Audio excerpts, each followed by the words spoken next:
Next, in the biomolecules, the concept of metabolism.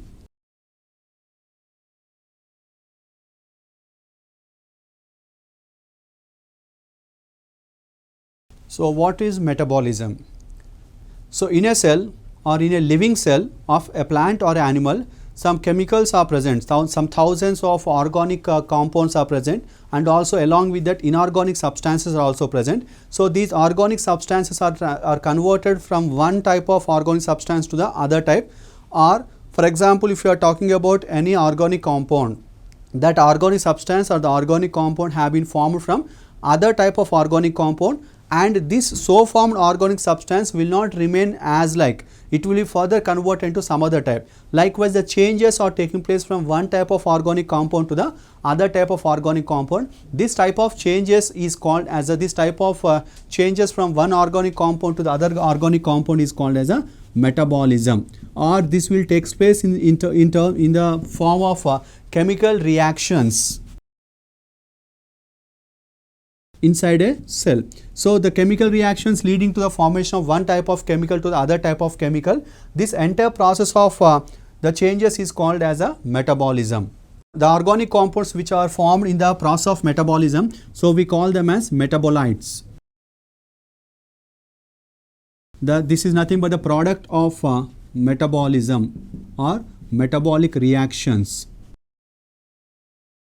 And these metabolites are not remain static or constant, they will be changing from one type of metabolite to the other type of metabolite compound. In this process, so we talk about the chemical changes or the metabolism, concept of metabolism.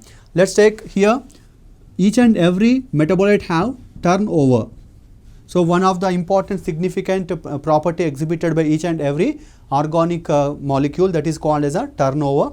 So, here the enzymes, proteins, carbohydrates, not only them, the amino acids, all of them are having their specific amount of turnover. So, each and every organic compound have its specific turnover. So, based on that one, that shows the significance related to the metabolism, in which the metabolic changes are taking place inside a cytoplasmic content of a cell. So, in this process, let us take that chemical changes are taking place, like when from an amino acid, carbon dioxide, if it is removed, it is converted into amino group, and from a nitrogen base, so removal of amino group, and if a disaccharide molecule is undergoing hydrolysis, it forms two monosaccharide molecules. Likewise, the changes are taking place, or the bonds are broken, that is the formation of breaking of the older bonds and the formation of the new bonds. So, all these changes are taking place during the metabolic changes or the metabolic process. So, here if you consider one process of metabolism, it is not like the changes are taking place inside the cell is not an independent changes. So, it is an interlinking of the reactions or the metabolic changes will be there, but despite of this interlinking also, there is no such trafficking or there is no such disturbance to one type of metabolic change to the other type of metabolic reaction which is taking place inside the cytoplasm. But here, as like that of the mobile traffic that we can observe in the daily life, so here also in the chemical reactions which are taking place inside a cell, that traffic is present, where one type of chemical compound, for example, from here amino acid, carbon dioxide is released from the amino acid to form an amino group. This carbon dioxide will react with some other compound to produce a new type of compound. For example, consider this carbon dioxide is participating in the photosynthetic process, where it will react with the water molecule to form sugar molecule or the carbohydrate. Likewise, the interlinking is present between one chemical reaction to that of the other chemical reaction, but the chemical reactions sometimes they may be in the linear form, in the form of a ring, or sometimes crisscrossing is also being present. This type of changes are there in the metabolic or metabolism which is taking place inside a cell. So, here the concentration of the metabolites is very important, such that the flow and direction is also very much important. Flow and direction of the metabolites.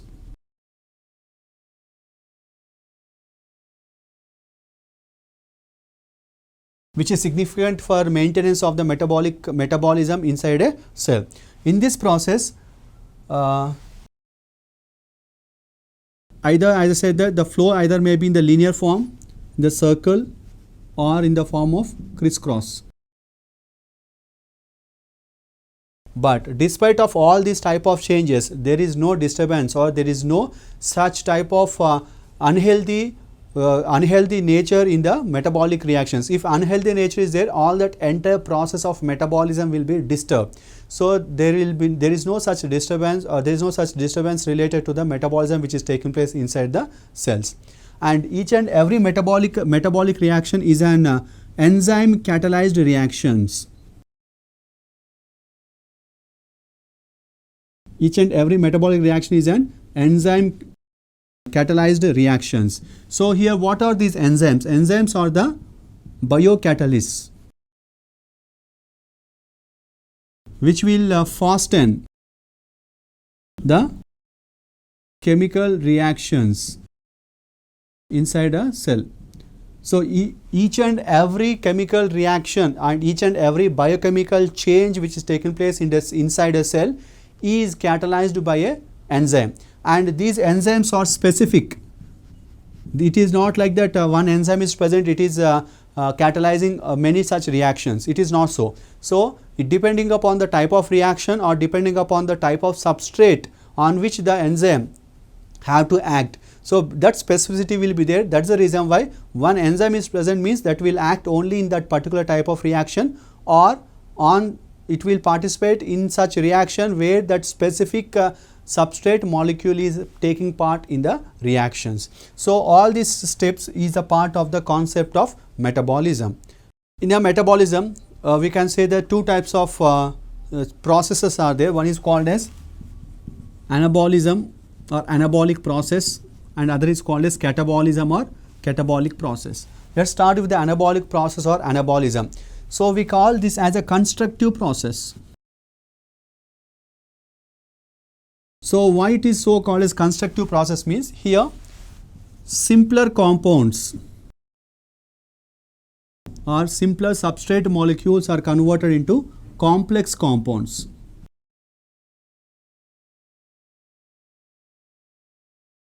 For conversion of simpler compounds into complex compounds, energy is utilized. As the energy is utilized, so we can call endergonic reaction. It is an endergonic reaction. So let's take one example in the plants which is taking place, which is a part of anabolic process, that is photosynthesis.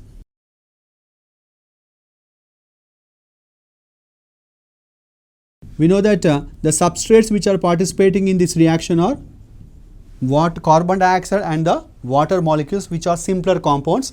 So these two compounds are combined to form glucose molecule.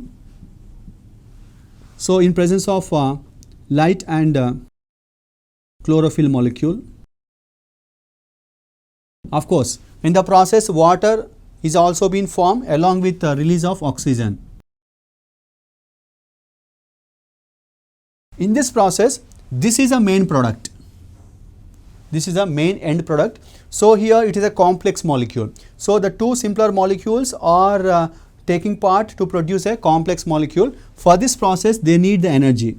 So in which form they will need the energy means, we know that energy is produced inside the chloroplast in the form of chemical energy form, that is called as adenosine triphosphate. That is during the light reaction. So that is the energy stored in the bonds of the adenosine triphosphate. The particularly high energy bonds are present between the last phosphate and the adenosine diphosphate molecule, which will yield approximately of 7.6 kilocalories of energy. So likewise, many ATPs are utilized for the conversion of carbohydrates from the glucose molecule, from the carbon dioxide and water molecule. So this is one of the best example for anabolic process or the constructive process where the energy is utilized. Next one is catabolic process or catabolism. So this is considered as a destructive process.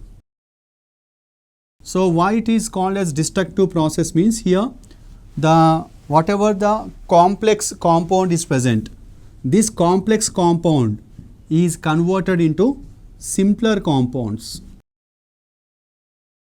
or we can say that the complex compound will break down to produce a simpler compound.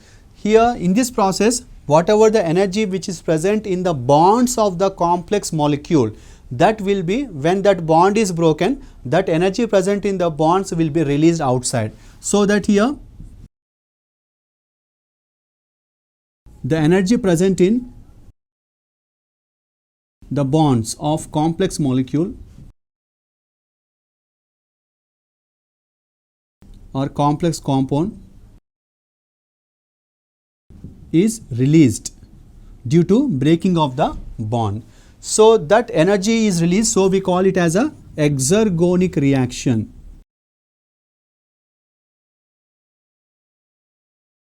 Here the best example in the animals is the carbohydrates which are present here in the muscle cells, they are converted into lactic acid, a simpler molecule.